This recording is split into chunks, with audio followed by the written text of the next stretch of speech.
మీ federation సంబంధించిన కార్మిక సంఘాల్లోనే కొంతమంది నాయకులు మేము చిరంజీవిని కలిసాము, ఆయన మాకు భరోసా ఇచ్చారు, మీకు డెఫినెట్గా అన్నీ పెరుగుతాయి, సోమవారం నుంచి అన్నీ చెప్పారు అన్నట్టుగా కొంతమందితో ఆయన వ్యాఖ్యానించడం జరిగింది ఆ పర్టికులర్ సంఘం నుంచి.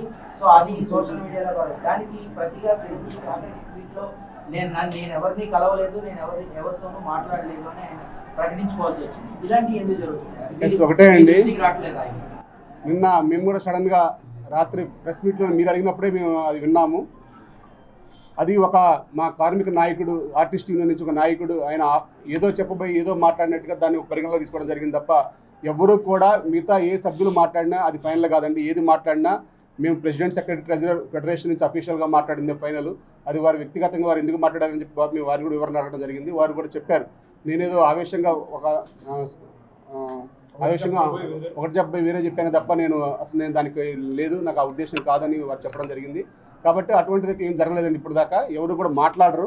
ఏది మాట్లాడినా ఫైనల్గా మళ్ళీ మీ మీడియా సమక్షంలో మాకు న్యాయం జరిగినా అన్యాయం జరిగినా మీకు ఎప్పటికప్పుడు అప్డేట్స్ మేము ముగ్గురు వేస్తాం తప్ప ఎవరు ఇచ్చిన వాటిని కూడా మీరు పరిగణలో తీసుకోవద్దని మీకు తెలియజేస్తాం. కార్మికుల వేతనాలను అడ్డం పెట్టుకుని ఇక్కడ ఉన్న ప్రభుత్వాన్ని బదనాం చేస్తూ ఈ కార్మికుల చీలికలు తీసుకొచ్చి ఇక్కడ ఉన్నటువంటి తెలుగు ఇండస్ట్రీని తరలించే ఆలోచన కూడా చేస్తున్నారు.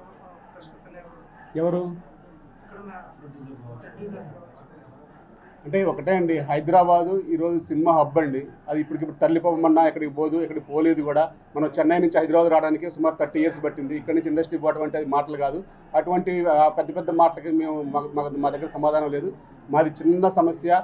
మాకు ఏ రోజు కష్టం ఆ రోజు. ఈరోజు తెలంగాణ ప్రభుత్వం మన సినిమా ఇండస్ట్రీకి ఎంతగానో చేస్తుంది. ఒక టికెట్ల విషయంలో కానీ ఏ కావాలన్నా మన సినిమా రంగానికి అన్ని విధాలుగా మన రేవంత్ రెడ్డి గారి ప్రభుత్వం అండగా ఉంటుంది. అలాగే కార్మికుల పక్షాన్ని కూడా ఉంటుందని మేము భావిస్తున్నాం. కంపల్సరీ కార్మికులు బాగుండాలి, అటు నిర్మాత బాగుంటేనే మన ఫిల్మ్ ఇండస్ట్రీ బాగుంటుంది. కాబట్టి కంపల్సరీగా మాకు న్యాయం జరుగుతుందని ఆశిస్తున్నాం. ఎవరితో ముఖాముఖి చర్చలు అండి? ఎవరితో? ఛాంబర్ ఉందండి. ఛాంబర్ ఎన్నిసార్లు చెప్తున్నామండి? ఛాంబర్ ఒక్క నిమిషం అండి. యాక్చువల్ నిర్మాతలతో డైరెక్ట్గా ఎప్పుడు మాట్లాడరండి. నిర్మాతలు ఛాంబర్ వారు మాట్లాడతారు, ఛాంబర్ మాతో డైరెక్ట్గా మాట్లాడుతుంది తప్ప ఎప్పుడు నిర్మాతలతో ఏదైనా వారికి మాకు సమస్యల్లో ఏదైనా అర్థం కాకపోతే కనుక వాళ్ళకి ఏదైనా కంపెనీకి కనుక మాకు ఈ సమస్య ఉంది పలానా యూనియన్ గురించి అంటే అప్పుడు నిర్మాతలు మాత్రం వస్తారు. కానీ అక్కడ కూడా ఛాంబర్లో వాళ్ళు కూర్చున్నా కానీ డైరెక్ట్గా ఛాంబర్ వాళ్ళే మాట్లాడతారు తప్ప మిగతా ఎవరు కూడా అక్కడ మాట్లాడరండి.